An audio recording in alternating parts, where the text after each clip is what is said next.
감남산 집중의 여정 40일 24일차 시작하도록 하겠습니다. 복음송구 세 번째 창세기 3장 15절 보도록 하겠습니다. 내가 너로 여자와 원수가 되게 하고 내 후손도 여자의 후손과 원수가 되게 하리니 여자의 후손은 내 머리를 상하게 할 것이요 너희는 그의 발꿈치를 상하게 할 것이니라 하고, 그렇게 창세기 3장 15절에 말씀하고 있습니다. 오늘은 그리스도가 어떻게 오실 것이라는 그 부분에 대한 예언인데, 이 부분에 어떤 걸 우리가 붙잡아야 될지 말씀 같이 보도록 하겠습니다. 인간의 문제는 하나님 떠났을 때부터 생겨나게 됐습니다. 우리가 어제 그제 봤던 대로 우리 인간은 창조되기를 하나님과 함께 하도록 창조가 되어 있습니다. 하나님과 함께 할 때, 하나님과 같이 있을 때, 그때 참 행복을 누릴 수 있고, 그리고 살아갈 수 있는 생명의 원리가 작동하게 되어 있습니다. 하나님과 함께하지 못한 사람은 그래서 실제로는 죽은 상태인 겁니다. 이거를 기억할 수 있도록, 이거를 우리에게 각인시켜 주시려고 창세기 2장 17절에 선악과 따먹지 말라는 그런 언약을 세우신 겁니다. 그걸 행위 언약이라고 하는데, 어떤 행위를 지정을 해서 그것 가지고 언약을 이루셨다는 그런 말이기도 합니다. 이 행동을 통해서, 이거 하지 말라는 어떤 행위를 통해서 언약을 기억하라는 그런 의미가 있는 거죠. 선악과를 따먹지 말라는 데 의미가 있는 게 아니고, 왜 따먹지 말라고 하셨는지, 그 뒤의 배경은 어떤 것인지 그렇게 봐야 됩니다. 우리 단순하게만 봐버리면 그냥 하나님이 우리 인간을 제약시키려고 그렇게 작은 것에 가둬뒀다, 이렇게 볼 수밖에 없습니다. 근데 하나님은 분명히 영적인 존재가 있기 때문에, 그게 인간을 공격할 줄 알았기 때문에, 그리고 인간이 하나님을 떠나면 못 살 줄 알았기 때문에 이런 행위 언약을 세우실 수밖에 없었습니다. 그게 나타난 게 선악과였던 겁니다. 우리가 아이들이 이제 학교를 가게 되면 계속 따라다닐 수 없으니까 뭐라고 말을 하냐면, 길 건널 때는 횡단보도로 건너야 되고, 횡단보도에 빨간불이 있으면 건너면 안 되고, 그리고 나쁜 아저씨 따라가면 안 되고, 나쁜 사람 따라가면 안 되고, 그렇게 가르칩니다.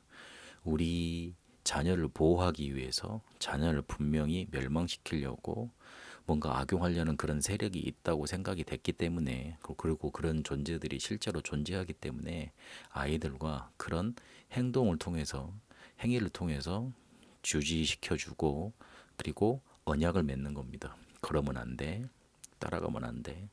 그거는 아이들을 구속시키려는 데 목적이 있지 않고, 보호해야 하는 데 목적이 있고, 그리고 실제로 살리려는 데 목적이 있습니다. 하나님도 마찬가지입니다. 우리 인간을 살리시고 보호하시고 축복하시기 위해서 두실 수밖에 없었던 겁니다. 그런데 창세기 3장에 보니까 뱀 속에 들어간 사단의 말을 듣고 인간은 하나님을 떠나게 되고 그 언약을 깨버리게 됩니다. 이게 바로 인간의 문제입니다. 그래서 창세기 3장에 보니까 저주받아 하나님을 떠나게 됐고, 실제로 불신앙 속에 갇히게 됐습니다. 실제로 하나님을 모르게 됐습니다. 하나님을 인정하지 않게 되고, 그리고 하나님 필요 없다고 하는 그런 문화들을 만들게 됐습니다. 그래서 로마서 3장 23절에 보면 아담 이후에 태어난 모든 인간이 죄 속에 빠졌고, 그로 인해 하나님을 못 만나는 그런 상태 속에 갇혀버린 겁니다. 이게 인간의 실제 문제입니다.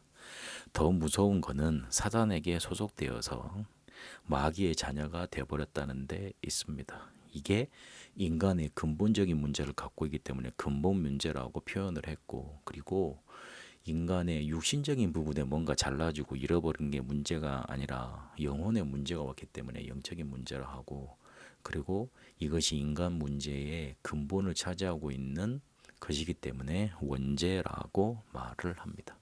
이게 인간의 문제입니다. 이거를 인간이 스스로 해결할 수 없기 때문에 하나님은 구원의 길을 열어주시겠다고 작정을 하시고 약속을 하신 겁니다. 창세기 3장 15절에 인간을 벌하시지 않고 살 길부터 허락해 주셨습니다. 책망부터 하셔야 되잖아요. 근데 그건 그 뒤고, 저주부터 하셔야 되잖아요. 그럼 그건 그 뒤고, 창세기 3장 15절에 여자의 후손을 너에게 보내줘서 뱀의 머리를 상하게 할 것이다. 그 뒤에 저주 재앙받는 장면이 나옵니다. 하나님은 우리에게 구원의 길부터 주셨습니다. 출애굽기 3장 18절에 노예가 됐는데 그 노예된 상태에서 빠져나올 줄 없는 줄 아시고 해결의 방법을 주셨습니다. 우리 인간 스스로는 생각하기에 뭔가 힘을 기르고 노력을 많이 하면 문제 속에서 빠져나올 수 있다고 생각을 하지만 그렇지 않습니다. 근본이 회복되고 근본이 살아나야 됩니다. 그 근본을 살릴 수 있는 길은 흑암 세력에서 빠져나와야 되는 것인데 빠져나오는 길은 피제사 드리는 것, 그리스도밖에는 없습니다. 이사야 7장 14절에 포로된다고 하셨습니다. 너희들은 포로될 거라고 하셨습니다. 그렇습니다. 우리 인간의 문제는 피할 수가 없습니다. 이 사단의 세력 눈에 보이지도 않고 이길 수도 없습니다. 빠져나오는 길은, 해결할 수 있는 길은 하나님이 우리와 함께 하셔야 되는 겁니다. 그래서 임마누엘이라는 증거를 주시겠다고 약속하셨습니다. 그분이 실제로 마태복음 1장 21절에 보니까 예수라는 분으로 이 땅에 오신 겁니다. 그분이 바로 그리스도 메시아로 약속된 구원의 길, 바로 복음입니다. 이 분이 우리에게 오셔야지만 우리 인간의 실제 문제가 해결되는 겁니다. 예수님이 그리스도로 오셔서 우리에게 하나님 만나는 길을 열어주셨습니다. 요한복음 14장 6절에 보니까 내가 곧 길이요 진리요 생명이니 나로 말미암지 않고는 아버지께로 올 자가 없다 그랬습니다. 그리고 우리의 죄를 대신 담당해 주신 겁니다. 우리의 죄 문제 우리가 스스로 해결할 수 없고 그 죄 때문에 멸망받고 저주당하고 재앙받아야 되는데 그거 우리 스스로는 담당할 수 없습니다. 이 죄를 담당할 수 있는 선한 사람이 이 땅에는 존재하지 않습니다. 우리 기준에 선한 거지, 우리 기준에 착한 거지, 그것도 다 내 생각이지, 절대적인 잣대에 대보면 죄인이고 그리고 멸망당할 수밖에 없는 죄 속에 살고 있습니다. 이거를 대신 담당해 줄 분, 그리스도 되신 예수가 우리에게 찾아오신 겁니다. 사단의 권세를 멸하시고 그 일을 완전히 멸하셨습니다. 요한일서 3장 8절에 보니까 하나님의 아들 예수 그리스도가 이 땅에 오신 이유가 바로 사단의 일을 멸하시기 위함입니다.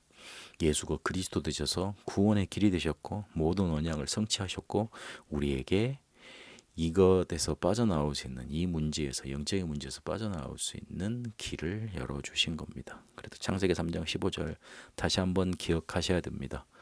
내가 너로 여자와 원수가 되게 하고 내 후손도 여자의 후손과 원수가 되게 하리니 여자의 후손은 내 머리를 상하게 할 것이요 너는 그의 발꿈치를 상하게 할 것이니라 하고, 이 여자의 후손이 말씀을 듣는 모든 분에게 그리스도가 되시는 그 여자의 후손이 지금 말씀을 듣고 있는 여러분의 그 문제를 완전히 해결하시는 축복이 임하게 되시길 바랍니다. 기도할 때 침묵하는 시간, 고요의 시간이 중요하다 그랬습니다. 많은 잡다한 걸 가지고 이걸 해결해 달라고 하나님께 따지는 시간, 요구하는 시간이 기도 시간이 아닙니다. 나를 제대로 바라보고 내게 주신 것을 제대로 바라보고 내게 주신 것에 집중하는 시간이 기도 시간입니다. 그러려면 먼저 차단하고 고요한 시간으로 들어가야 됩니다. 그때 도움받을 수 있는 게 호흡입니다. 그래서 호흡을 조금 길게 하고 좀 세트로 연습을 하시라 그랬습니다. 거기에다가 이 말씀을 기억하고 그 다음에 기도를 얻는 겁니다. 그래서 이번 주는 좀 말씀을 얻고 그 고요한 시간에 호흡하면서 말씀을 묵상하고 말씀을 기억하는 시간을 가지겠습니다. 창세기 3장 15절에 읽으시면서 마음속에 드시는 단어 하나를 딱 고르세요. 그러면 호흡을 하면서 계속 생각해 보세요. 그걸로도 충분합니다. 여자의 후손 그리스도가 여러분의 모든 문제 해결하시는 축복 그렇게 누리게 되시길 바랍니다. 살아계신 하나님, 여자의 후손 그리스도가 우리에게 찾아오셔서 우리의 모든 문제 해결하셨습니다. 그 그리스도 되신 예수님, 내가 모든 문제 해결자 되시는 언약으로 붙잡고 승리의 길 가게 하옵소서. 예수 그리스도 이름으로 기도합니다. 아멘.